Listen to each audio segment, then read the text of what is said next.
All right, everybody, I think we're going to go ahead and get started. Welcome to the LB's, the Lover of Books author chat. Little housekeeping, please stay muted during the interview. And then at the end, you're going to have the chance to ask Melissa your questions. Check your box right now to make sure that what you want me to call you, like right now, I see a couple of people are called iPhone or iPad, just so you'll know that I'm asking you to speak. Go ahead and check, you can hit rename. I'm going to ask questions is at the beginning, and then we're going to take our picture. So if you have your book nearby, take it with that. If you don't, no problem. Just make sure your camera's on and smile, and we'll get that photo. And if you want to share it on social media in the next few days, that'd be great. And then we're going to give you the chance to ask those questions. At the bottom, you'll see a button that says reactions. If you'll click that and raise your hand, we'll know that you have a question. Also, this is a pretty relaxed format. So there's a chat box down there. At any time when we're talking and something comes to mind, you can go ahead and type in that chat box, and we may try to get to it right then while it's on everybody's mind. So feel free to use that. We both would love to see your feedback, your questions, and let's get started. I'm gonna go ahead and introduce this wonderful debut novelist. Melissa Fu grew up in northern New Mexico and now lives near Cambridge in the UK with her husband and her children. She double majored in physics and English at Rice University, went on to graduate school, and has worked in education as a teacher, curriculum developer, and consultant. Melissa was the regional winner of the Words and Women's 2016 Prose Competition and was a 2017's apprentice with the London-based Word Factory, in addition to her work appearing in several publications. In 2018 and 19, she received an Arts Council England Developing Your Creative Practice grant and was the David T.K. Wong Fellow at the University of East Anglia. Peach Blossom Spring is her first novel. Let's give a warm welcome across multiple continents to our guest, Melissa Fu. Hello, thank you so much for coming, everyone. We're so excited to have you here. This is such a wonderful novel. Can you go ahead and just give a quick blurb, a little summary for those who may not have read it, just so that they can have an idea about Peach Blossom Spring? Sure. So Peach Blossom Spring, my debut novel, as Laura Beth described, is a historical fiction. It starts in China in 1938, and we follow a mother called Meilin and her son Renshu through first the Sino-Japanese and then the Chinese Civil War. After nearly a decade of war and displacement, they flee China for Taiwan, and the son Renshu eventually leaves Taiwan after some stability there for graduate school in the US, where he calls himself Henry Dow. He settles there and has a family, marries an American woman named Rachel, and has a daughter called Lily. Spanning nearly 70 years, it's about a lot of things. But I'd say one of the overarching questions is, how do you rebuild a sense of family belonging and identity when those precious things are torn apart by war? So, and well, thank you for that. Yeah. Well, I just wanted to say that I was lucky enough to get this great UK spring. Look how gorgeous that cover is. And I know a lot of you have the US version, which you can see also behind her, that it's sort of the red and pink. How did you come up with the title? And did you have any input in the covers? So the title is actually, it came up a little bit later in the process. I'll tell you about that in a second. But the covers, I had no input. I'm showing off. I have my Italian cover as well. This one, and my Dutch cover. So these are gorgeous. So, and there are more to come, but that's what I have for now. So the title, Peach Blossom Spring, is the name of a poem by it's a 5th century poem by a Chinese poet known as Tao Yuanming, also known as Tao Qian. And I use the name Tao Qian in the book partially because it's a little simpler, but also because that was the name he chose for himself as he became a poet. And it's a story about a fisherman who falls asleep and kind of finds this utopia, chances upon finding this utopia. And once he's there, he has to sort of decide what he's going to do. Is he going to stay? Does he go home? And they tell him, if you go home, you might not be able to find this again. And I think that when I found the poem, and I was quite a ways into drafting the book at that point, I was really shocked at how similar it is to the questions that the characters in the book face. You know, they're looking for a place that's peaceful. They're looking for a kind of utopia, but when you find somewhere that you think is your peach blossom spring or your beautiful country, what are you leaving behind? And I think that's another driving question through the book. So it didn't start off being called Peach Blossom Spring, actually. Can you tell us what some of the other options were? I love this title, by the way. So yeah, I think my agent loved that title. So the book itself, and I love it too, but it started off as a short story called Henry Dreams an Orchard. And that is really kind of some of the latter part of the book. So I'm guessing, you know, several of the people here may have read the book since it's been out a little while. And but that my short story really focused on the relationship between Henry and his daughter Lily and his orchard growing, or trying to grow an orchard. And somehow when I would, as I was developing the book, you know, I'd send my agent a draft, or, you know, talk to her about it, and she'd say, Henry dreams of an orchard? I'd say Henry dreams an orchard. And then she'd say, Peach Blossom Spring. I like that.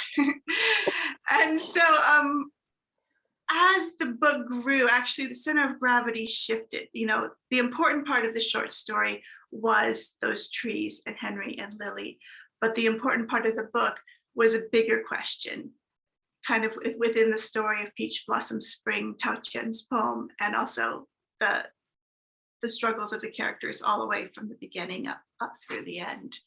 Okay, so how did you go from a short story to this epic generational novel? Because it's such a wide span and it covers so much. What made you do that? What was your, you know, inspiration? So the short story was something I had been wanting to write for years, actually. So I wrote it, I finally drafted it in end of 2017, having promised myself in 2016 I would write the story about the trees, and it took me another whole year to get a version of it. And then it was, at the time, the longest thing I had written. It was about 5,000 words, and I was in a short story. No, actually, it wasn't a short story writing group. It was a writing group. Most people were submitting bits of novels, but I had this short story. And what I noticed is people read it and they said, oh, you know, it's okay, but we think there's more. You know, you're somehow setting up a promise that you haven't fulfilled in the story. And I thought, oh, I have to fulfill this promise. And the more I thought about it, the more I thought they need to know who this character is, the Henry character. And I also thought, I noticed that the way people were talking about the story in the feedback group was not like anything I'd ever had before. They were really, really interested in the characters. So I thought, okay, if we need to understand Henry, then maybe we need to understand where he came from. And because he was based loosely on my father, I thought, okay, well, we need to understand. He comes from China in the 1930s, before the rise of communism, before World War II, what it was like when China was trying to become a new republic. And I just sort of thought, okay, I'm going to go for it. It's probably not going to be a short story. and I think it was that sort of creative commitment to just let it be as big as it needed to be that just unleashed. And it wasn't that it was really, really easy to write, but it was that somehow I had more to say than I ever had before on any other piece of writing. And I just kept writing and writing, and a lot of what I wrote throughout. But well, we are so glad that you did want to keep writing and writing. You mentioned, Chrissy has this question in the chat. So you mentioned the short story in 2017, 18, and that shift. Did you write consistently? How long did it take you to get to this novel? I mean, what's that process like? Yeah. So actually, so in 2018, I just decided really, I remember kind of January making this, knowing that I needed to do something different with the story, because I think I had feedback for the story in December. And then, okay, New Year's resolutions or whatever. And I thought, right, this feels big. I'm going to see if I can write 80,000 words and submit it to the Bridport Prize, which is a novel prize here in the UK. Although I think it's open internationally. In which case, submit if you're writing it out there. So I really consciously decided that, and it just kind of took over my creative consciousness. And I was thinking, this kind of mantra came up during that early time, which was just touch the work every day. So even if I didn't, spend hours every day, early on, I would maybe get up in the morning and maybe 30 minutes before the kids were, I need to get the kids up and into school and into uniforms or whatever. And then there was a lot of serendipity around it, or there's just a lot of energy around it. I ended up not submitting to the Bridport because in March of 2018, I got a cold email from someone who turned out to be my agent. She had read some work of mine online, and she said, I read your work, I love your writing. Do you have an agent? Are you working on anything large? And I said, yes, I am working on something very big, and no, I don't have an agent. So I signed with her, and that competition, I think you were meant not to be signed, but that was fine. And then briefly after that following June, I was really fortunate in that I was awarded a fellowship at the University of East Anglia for the year, kind of the academic year 2018-19. And so and that fellowship is amazing. It's kind of like a pile of money, an office, and time to write, and a mentor. So I just thought, this is a once in a lifetime kind of thing that you get. And I was so fortunate because I was able to just pour every kind of creative concentration into that book, and the research and the drafting over that year. My kids were old enough that what I did was I actually went up to University of East Anglia during the week. So it's just a train ride away from Cambridge.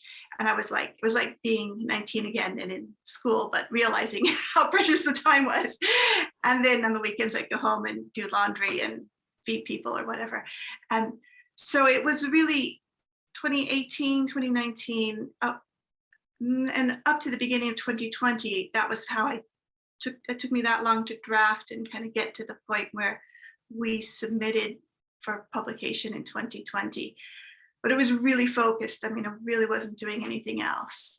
Well, I just want to say that this is probably the most well-intended New Year's resolution I've ever heard. And I've also never heard of, most people talk about trying to find that agent, and you had a phone call that asked you. I mean, that's wonderful. I literally had the chill bumps, and it's so reminiscent of Meilin, and when she and Renshu, I believe it was at the New Year, the Chinese New Year, when they both were making their wishes of what they wanted to come true, right? He's wishing for higher education. She's wishing for an orchard. And I mean, it's reminiscent of exactly your process. I think it's wonderful. Yeah, thank you for pointing that out. I hadn't even thought of that. Hadn't made that See the lanterns going up. I mean, it is just, it's really, really a cool moment. Some people are talking about that scroll and that poem in the chat box, and I want to address that because someone said that it was also mentioned in a book. Thank you, Nora, Four Treasures of the Sky. That's a gorgeous covered book. I haven't read it yet. Is that a pretty famous poem in Chinese folklore, or is it, was it a little bit harder to find? I just don't know enough about it. About Peach Blossom Spring, specifically. Yes.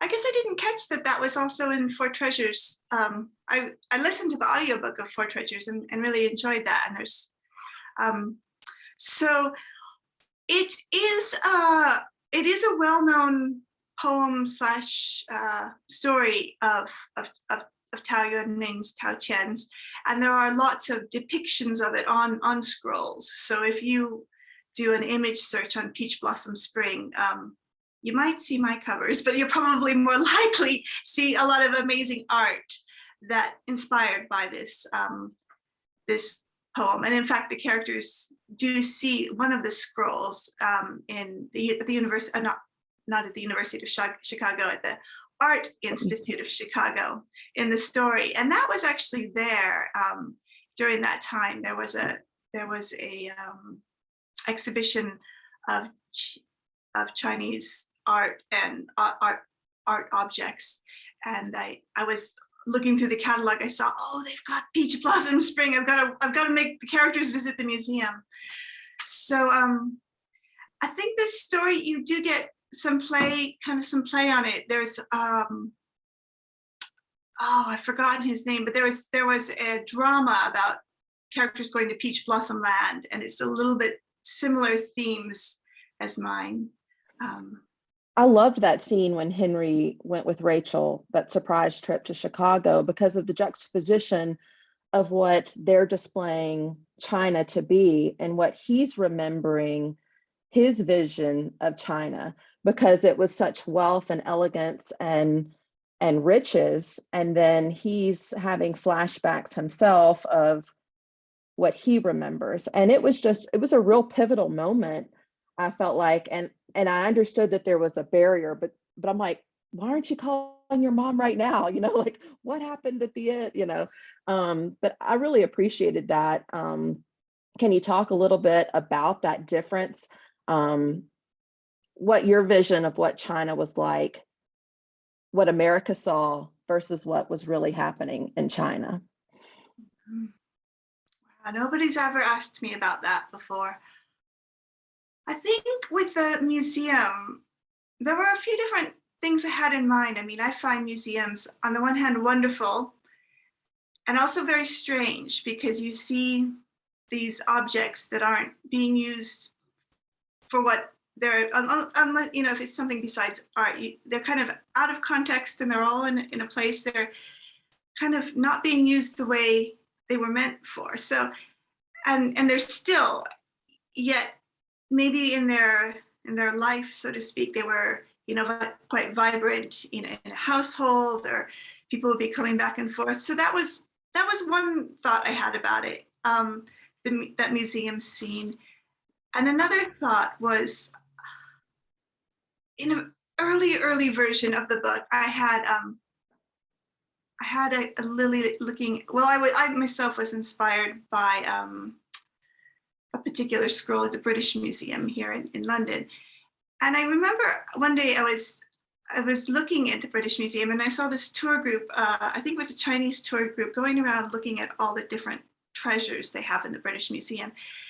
And I just, kind of saw them really looking at all the objects, talking a lot to each other. And I don't know enough Chinese to know what they were talking about, but I could see that they were of an age where they probably would have lived through the Cultural Revolution, during which many art objects were destroyed. And I just kind of wondered what it would have been like for them to see objects from their own country in a foreign country, knowing that had those objects stayed in China, they probably would have been lost. And that's still something I think about, and I think it's such a must be such a strange feeling. And so that was another little bit of what I wanted Henry to think about. And then again, like you point out, that contrast between a museum which is upholding an old vision of China and the vision that he knows, which is a China at war, falling apart. And just this dissonance is, I think that's part of his dissonance of being in America, dissonance of finding your Peach Blossom Spring, Well, so much of it seemed pertinent right now because of what's happening in Ukraine, with women and children fleeing, trying to get across a war-stricken land. And I think also probably as well with the art, right? I've heard of articles talking about that, trying to save their culture before war destructs, everything. Have there been comparisons made to this journey? And I mean, because although it is a Chinese story, it really could be any country at war. Yeah, I mean, sadly, yes, of course I had no way of knowing, and I wish that there wasn't this. I wish we didn't have a current parallel the way we do. Um, but, you can have, I mean, there are parallels also with, Croatia, Bosnia in the 90s, and Rwanda a little bit later, and Somalia, and Serbia, Serbia, it just goes on and on.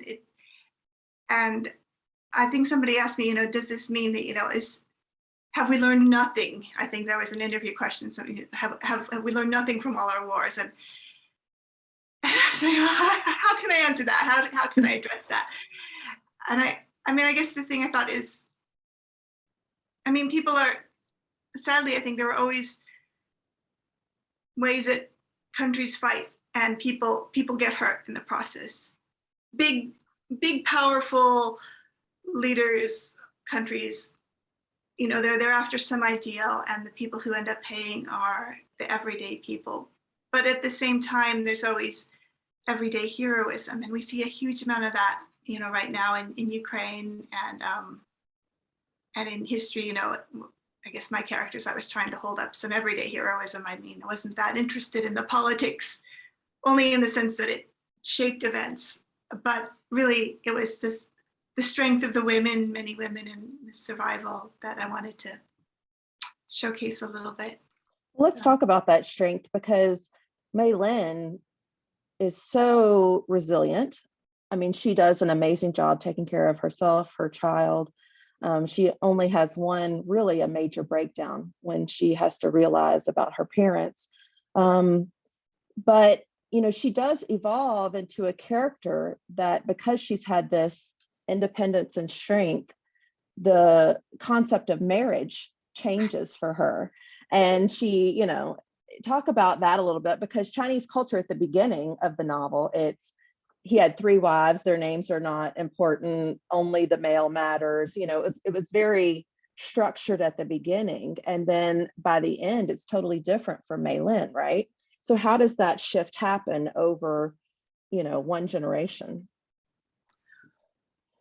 So, maybe this sort of strength and resilience, and I think triumph, that maybe that comes from having these really difficult situations to live through. Had the war not happened, had she stayed in the household, maybe she would have been happy enough, maybe, but she wouldn't have known quite what she was made of. And anyway, that's not what happened. So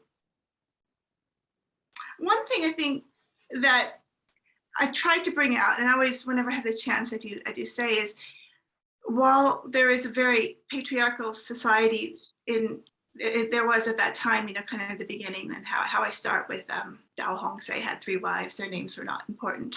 And this has been, quite a tradition in China and Chinese culture for a long time. At the turn of the century, as China established the Republic and was stopping being ruled by an empire, women's rights were very important.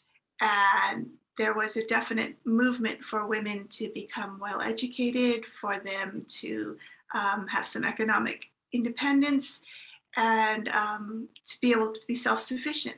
And that was kind of in those seeds of the Republic early on. So Meilin is, her parents, in my mind, are supporters of the May 4th movement, which is the movement for for China to become a republic. And so she's caught in a very tricky time, in that there's the old order and then there's these new ideas, and maybe she would have been miserable had the old order stayed. As she goes on through her life and starts to value her independence and realize she doesn't need, well, first there isn't a husband. He doesn't come back. Longwei does help the uncle, but I think she starts to realize she can make it by herself, and she's pretty stubborn. So And smart. yeah, and I think she couldn't, she just couldn't end up happily ever after with Longwei. Different people have asked me about that, and she just couldn't. Right. Well, we don't want to go into too many details because if you haven't read it, there is a moment that does change, and I think Liza has mentioned that. But it does shape her in a way, the traumatic moment, and so that also could have affected. It does affect her decision making as far as relationships and trust. And can you talk about the relationship between Meilin and Renshu, and then Meilin and Henry, because they are different. And I do feel like that relationship affects Henry's relationship with Lily. And so can you just talk about that, if it's a cultural thing, a difference, because Lily picks up on it, right? That her friends or react differently to situations and parents and whatnot. Can you just talk about that a little bit? Sure. So the first part, then I might ask you to Repeat. say a little more about the second part. But so Meilin and Renshu versus the relationship between Meilin and Henry, that's really that's purposely very different, and I'm so glad to get to speak about that. So Meilin, Renshu is her boy, her baby, and she'll do anything for him, and she does do anything and everything for him. And what she wants for him is the world, and she gets it for him, right? She protects him so much. She teaches him. She gives him her stories. She gives him shelter, safety. She gets him so that he can go to the U.S. all of his dreams.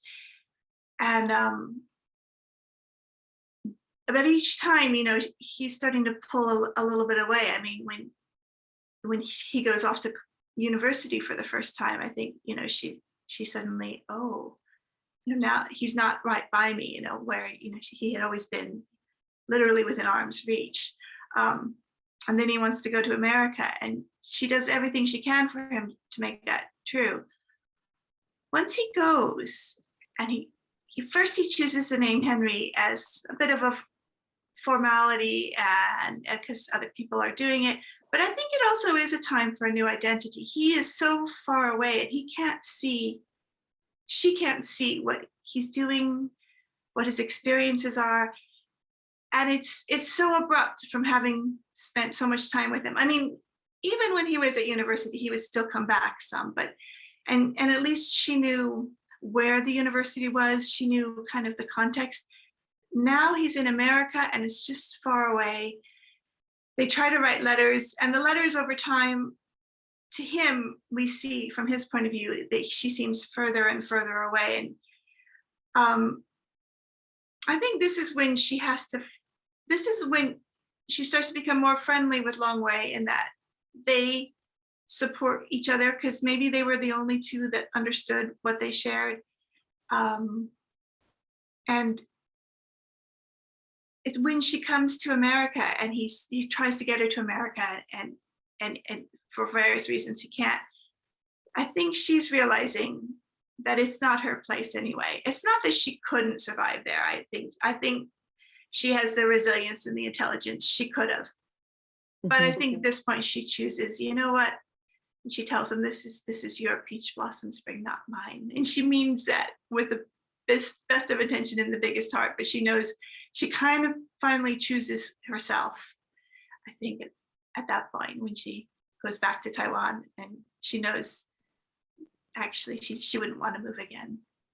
I liked the time that Meilin and Lily shared, and that language wasn't a barrier for them, and they had that connection. I was so sad that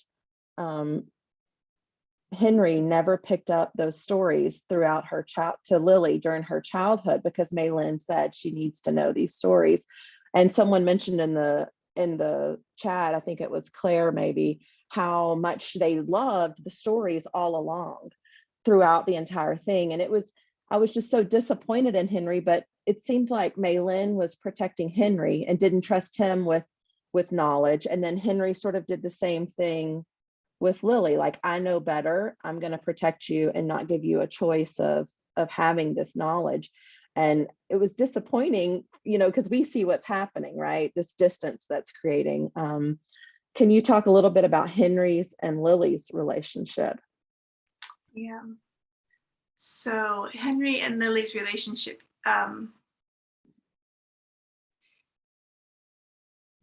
if I back up for a minute, the stories that he doesn't tell her, you made me think of something. I think first you say how Meilin, she keeps some things from Renshu, protects him by keeping some knowledge back from him. And then Renshu unknowingly also keeps, not knowing that what Meilin, sort of knowing what Meilin held back, he kind of guesses. He holds back from Lily, you say, also thinking he's protecting her. And I think what I wanted to do was show how kind of the same things that helped them to survive during wartime in China are some of the same tactics that made him such an infuriating and just a frustrating character in the peacetime, because he can't make that distinction. So that was, and what I kind of wanted to do is let the reader see what the three characters couldn't. So the reader sees all these connections and can see that Henry is being unreasonable, or but Lily and Meilin, although they don't have the language, they kind of understand each other.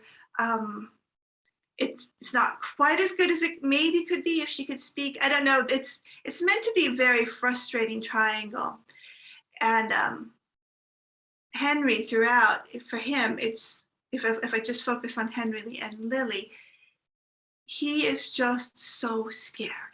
He's scared for his mom, for his ma. He's scared for himself. He's scared of that the KMT, the Kuomintang, Chiang Kai-shek's nationalist party, that they're spying on him.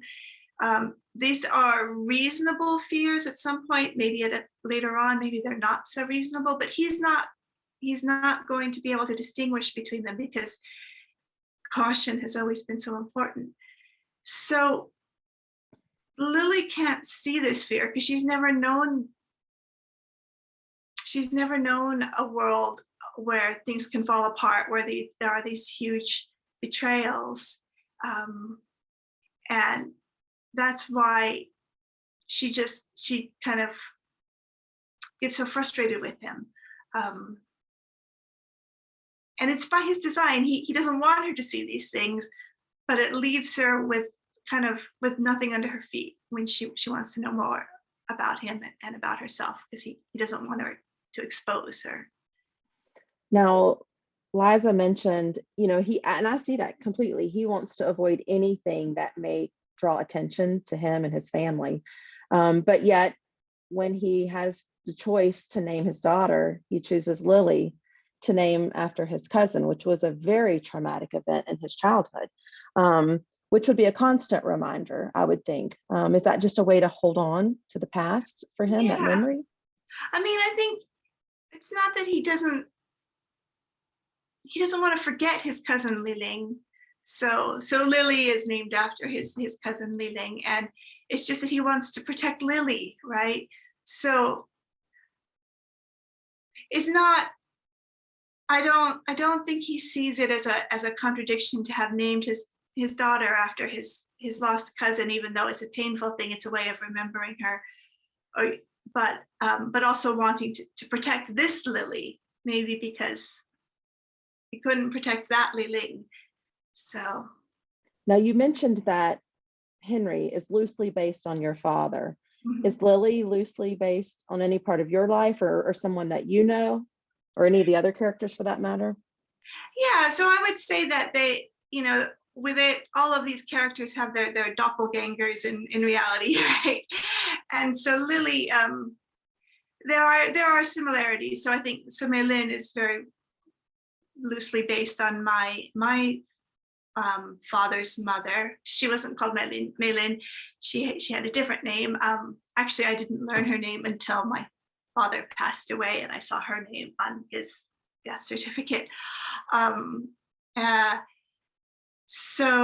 then Henry is a little like my father, and so Lily is like me. I think though that I didn't know an awful lot about my father's life because he wouldn't tell us about growing up in China. He only told us very little, so I had to research a lot. So that's quite fictional. But I decided to keep the arc the same as, I felt if the characters in China were going to some of the same cities and they had some of the same relations, and when we got to the US, I decided to keep in the same cities and places. So like Lily, I went to Rice, like you. And I never, it's not too big of a spoiler, but I do need to say that after my husband read the book, he came out and he said, "You never broke anyone's nose, did you?" I said, "No, I never broke anyone's nose." And we'll just leave it at that. But I think Lily became more fun as she became, for me to write, as she became more fictional, and she became a character I could pour a lot of questions that I had myself into. I could pour those questions into her and let her answer them or live through them in ways that didn't really occur to me at the time. Well, I found it, and I know we have so few Rice alum because we're a very small school, but it was amazing for me to read an experience very similar. I mean, I'm reading about Oweek and the Thresher and the House of Pies and all these fun Powder Puff, all these things that are so Rice related. So thank you. I know there's some Rice alums out there, and we really appreciate that because we haven't read about that before. I was tempted to put in even more. I think it deserves its own novel, Rice. That's right. I do want to get back, and someone mentioned this in the chat about every blessing is a curse and every curse is a blessing, because that is such a main theme throughout.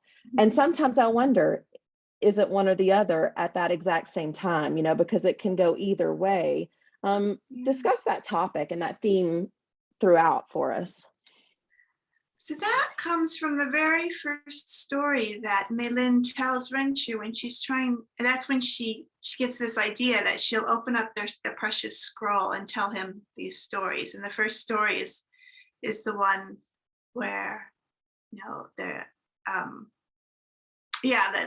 very last line of it is, and within every blessing there is, within it, I have to remember, within every curse there are the seeds of a misfortune, there's the seeds of a blessing, and within every blessing there is a curse. And I think that's, I don't know, I think that's the way that I kind of look at life. You just never know how something's going to play out, and you think you have some plan, and you think things are going to plan, and then it doesn't, and you think, oh, this is terrible, but then something else happens, and you wouldn't have expected it, and yet it's a huge gift. So like, it's a strange tiny bit from the book, but it's on my mind. I went to go visit my mom last week in the States, and I was supposed to spend the time with her, but she tested positive for COVID on my second day there, so we had to stay away from her, and we had to cancel our trip, which would have been going down actually to see, by coincidence, you, Laura Beth. But instead, I spent a huge amount of time with my oldest brother, and I hadn't spent that time with him, like, I don't know, since I was in my early 20s or even in high school. And it struck me today just how precious it was to have all this time with my oldest brother, who I used to absolutely adore. And then, in the years in between, of course, I've always loved him because he's my brother, but you kind of grow apart. And somehow that last week was a real gift to have that time with him. So I think, why is this so important in the book? I think maybe it helps Meilin just carry on. There is no ending. You can't say that it's over. Maybe there's something else still to come. Yeah, I think that's a wonderful way to put it, because that happens over and over again in Henry's life, Meilin's, Lily's, but the part where Henry's trying to grow his orchard and it's not happening, right? I mean, there's that constant cycle of life and death throughout that, if they don't think that, they may get stuck in one spot, but they have to keep moving. There's also a theme of moving forward, not looking back. And that was a really important message, I think, for all of us, and Mental Health Month. I think it was, it was really a great way to say it, that there's, always something to look forward, just keep going type theme. Yeah, I think there's that sense that you never know, and maybe along with that is it's that there's a bit of humility, like you never know how things are going to turn out. So yeah.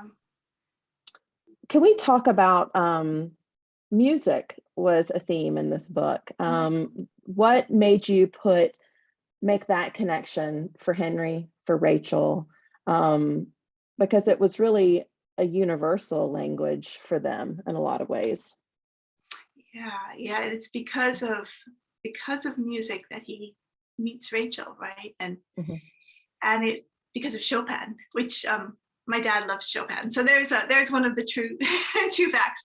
It wasn't how he met my mom, but I do think that music is something that you can listen to it and understand something about it right away. It can mean something to you whether or not you don't need a music degree. You don't need to be able to read music. You can hear a song and it can mean a lot. And you can be with people who speak different languages and they all hear a song and maybe they hear something and it can move them all in the same way. So it is a great unifier. It's like a universal language that in some ways everyone can speak immediately. But at the same time, you can devote a lifetime to music, learning it more and more deeply and understanding the connections it has. So music is important in my life. And I guess I wanted to get it in into this novel.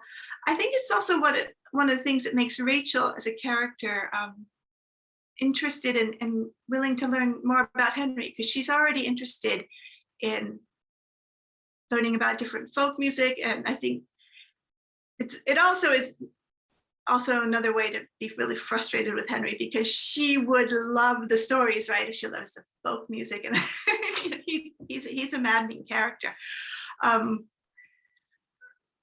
it does there is that theme that holds the story together. And actually the song that Meilin sings to him at the beginning, the Song of the Fisherman, on my website, I've got a link to that actual song. And this is a song that my dad, late in his life, so I was out in New Mexico where my parents lived in 2017 for an extended period. And he was just playing a song over and over and over on the computer as this Chinese song. I was like, what is that? And it was that song. And it was just a song that he loved. And I looked up and it was popular when he was a child. So I thought, I'm going to put that in my novel too. So. Well, I really enjoyed it. And some other people have said this, but also thank you so much for sharing about your family. I know it's very personal and we appreciate you letting us in to your world. It means so much more learning about that.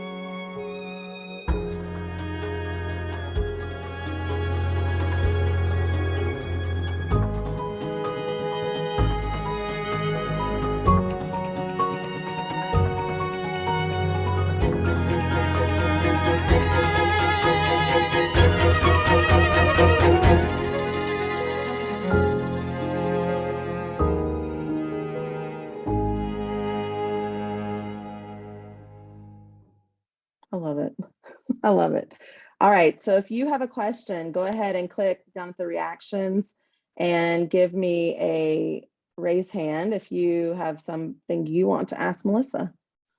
I know there were a couple in the chat box that we didn't get to, so anybody? Anybody want to go live? All right, I'm going to go and look back in the chat box because I know there were some that we didn't. Hi, everybody. All right. Let's talk about the part where they, I guess a lot of people want to talk about the trauma in this book. There's a lot of trauma in this book. Is that something that you felt like had to happen, or is it, I mean, it can be heavy at times, but I don't feel like it was gratuitous. So can you just talk a little bit about that? You're still muted, Melissa. Okay. There we go. Okay. The trauma in the book. So this is war. Is there a specific question or just in general? Like, Let me go back. It was Liza talked about it, and a couple of people did. Anybody want to talk about that a little bit more? What your question was specifically? Yeah, go ahead, Liza. Hold on, I'm going to unmute. Go ahead, Liza. Hi, thank you so much for being with us. Yeah, so my question was, kind of, I noticed I'm a mental health professional, right? So kind of I pick up on that. So, obviously, flashbacks, right? And kind of paranoia and suicide, they were prominent, right, in the book, right? They kind of play their role in response to their conditions that they developed due to being in the war, right? Or living through this very stressful time. So my question was, was it sort of intentional to was it a comment in a way how this mental health conditions can develop in the social context, that often these are really societal conditions in response to the war and trauma and what they and we live through? yeah. So I think what I hear in your question is, these responses due to societal conditions. So, and that for me, I think was a really big realization as I researched more about the war and got a better understanding. So if I, and various wars and just the experiences of many of my father's generation and my grandmother's generation. So I would say, if we're talking a little bit about what parts of the story are based in reality, I would say, I've tried to make the whole thing emotionally true. And like Lily, I often found my father hard to understand because he just didn't want to talk about anything. And I would think, oh, and he was also very frightened of everything, like Henry. Oh, he's just paranoid. Oh, he's mentally ill. He's just that way. And I dismissed it. And it wasn't until later as an adult when I started to learn more about his generation and what people went through that I realized it's not just him, and it's just a personal quirk. This is what many, many people suffered from, and then they didn't have the tools to do anything about it. So and so the conversation with the teacher Julie Zhang in this story is sort of loosely based on a conversation that I had with a friend that I met, who, when I said, oh, my dad is just, and I said something kind of flippant, and she said, actually that whole generation really had a hard time. And you'll find if you speak with other people, which I didn't know many other people at the time of Chinese heritage who would speak about these things. And she wasn't from the States, she was from Hong Kong. She said, everybody struggled. And that was a real light bulb moment for me. That was 2007. I mean, I can tell you the day. It was like, I think it was probably May 11th, 2007, or maybe a little bit later, because the next day my daughter was born. But that really struck me when she said that. So thank you for that question, recognizing. Can you talk about your research process? Because you've mentioned a couple times not having that background knowledge of what did you do to get this novel? So I started off just getting an overview of what the Sino-Japanese War was like and what China was like. And then, and there was a book in particular called China's War with Japan by a historian, Rana Mitter. And that was great just to start to understand. And then I just got interested in things and Googled and read PhD theses, found books by different people, memoirs, oral histories. There was a lot of, mostly written by women, actually, most of the books that I really drew a lot on. There was something called Echoes of Chongqing, which is a wonderful book where a woman called Danke Li, these are oral histories of women who kind of did the same path as Meilin. So fled from parts of China to the west, to Chongqing. And then some of them went to Taiwan, some of them stayed in China. Eventually, you know, I got so interested in the personal stories that's where I learned a lot. And yeah, anything I could get my hands on, documentaries. Well, I love that it was so character driven. I know Tommy had a comment about the process of not being able to get his mother into the US and how heartbreaking that was. Is that pretty common where paperwork would just get lost or messed up or intentionally changed in this change of government and during wartime? I think the changing of names, well, I don't know that it's or parents or I wouldn't say that it's very common, but it's not uncommon. So I can think of at least two other instances where this kind of change happened, so that sometimes it would be to give someone a son, right? So maybe like the younger son would give the oldest son one of his sons, so that kind of the idea of a patriarchy, which is kind of what Long Way takes. He takes Renshu. There was one I read about when I was reading, I think, people going to Taiwan. I think these stories were, it was a doctor who adopted somebody's son to take them so they could get out of China. So there is a fluidity. I don't know how common it is then on the other side to have the problems in the US. I know that there are problems, but I don't know how common it is for other families. So take that for what it's worth. Miss Collins has a question here. She says, what a beautifully written novel. How do you balance creating a vibrant world with historical details with page-turning actions to move the story forward? Great question. Great question. You get really good editors. So it turned out that I have worked with two editors, a UK and a US one, and they were both fabulous, but they also were both tended to work on sort of thrillers and crime and real page-turning type novels. So the manuscript they bought and the book that you've read are pretty different. And the book you've read is a lot pacier, and I think a lot of that came from them. But I would say that one of the things that that I could take away from that was sort of whenever it felt like I was telling history, they would say, this sounds like history, which meant, too much historical context. We've got to make it matter to the characters. So if there is this, and I tried to do this, and it's a process to learn, but if I wanted to include a historical detail, it had to matter to the plot and the characters in the story.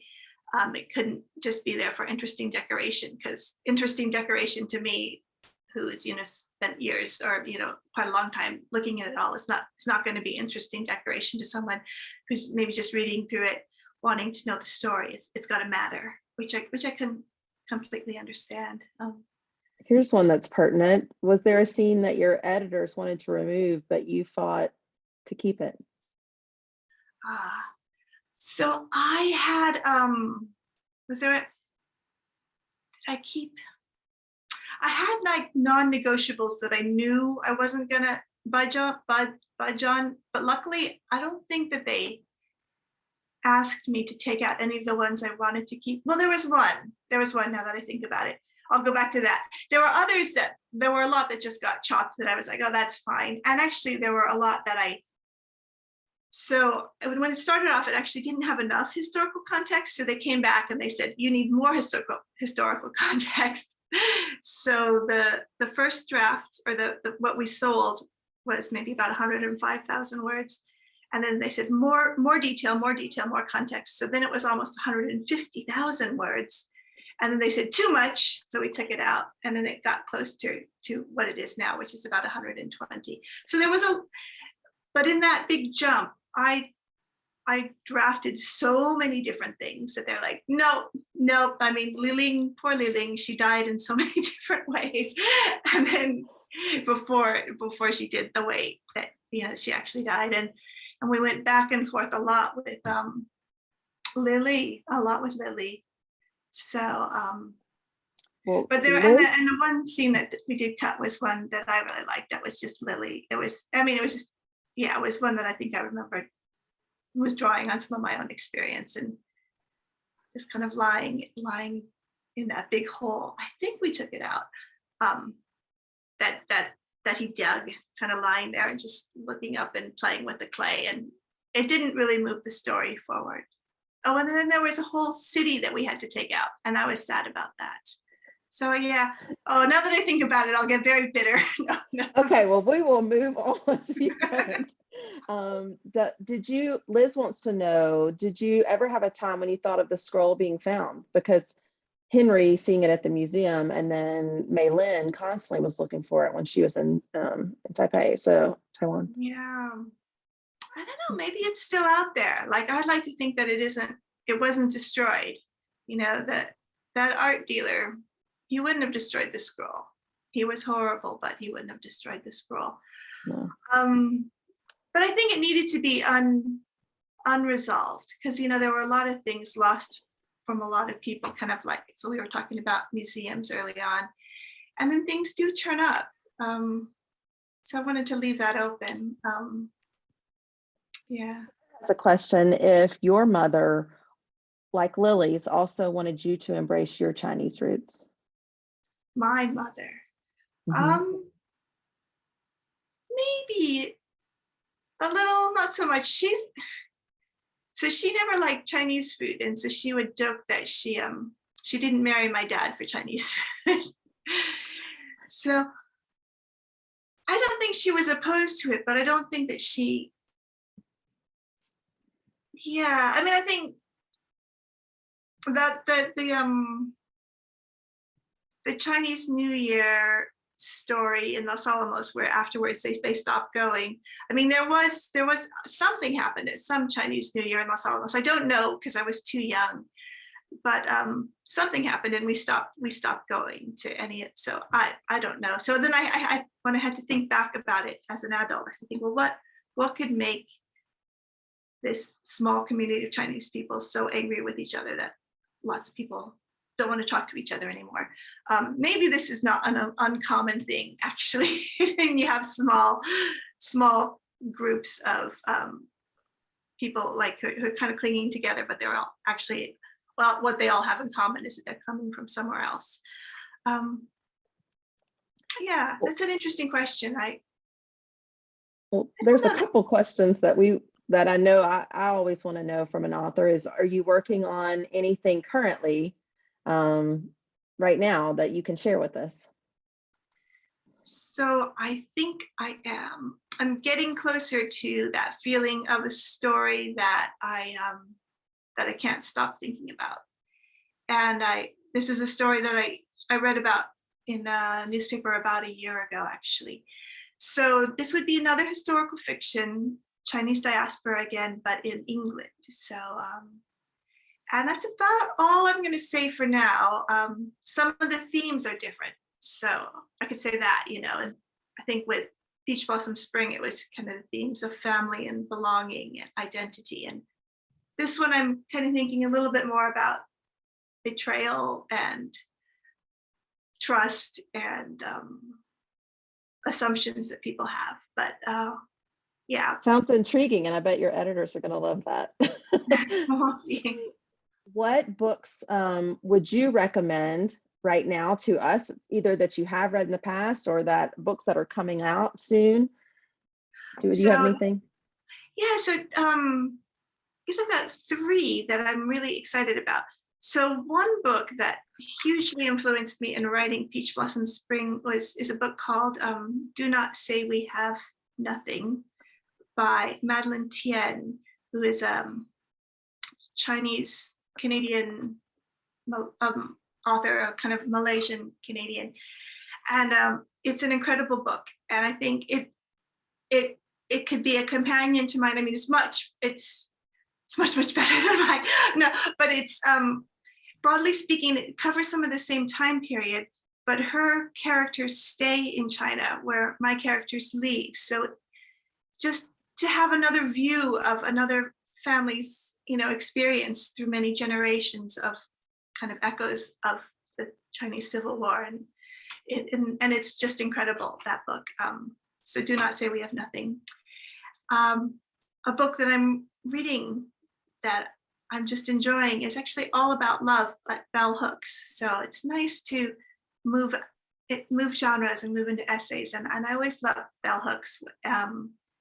When I was kind of in my 20s, and I just picked this up again. It was a case of going into the bookstore and I saw it and I just thought, I need that, and so I got it. I mean, and something coming out, and it's coming out I think in July in the US, and I'm very excited about. It's called Other Names for Love by a Pakistani author named Taimur Sumro, and I can't tell you too much more about it because I haven't read it, but full disclosure, Taimur is a friend and his writing is brilliant. So that's what I'm excited about, Other Names for Love. So do you have any interest? Because this book really read like a movie to me. I mean, there was this journey, this path, the family, the connections. Is there any talk of this being turned into something else on screen? We'll see. I don't know. I mean, I wouldn't be opposed to it. Nothing at the moment, but who knows? If it well, I hope it to someone who. Do you know someone? No.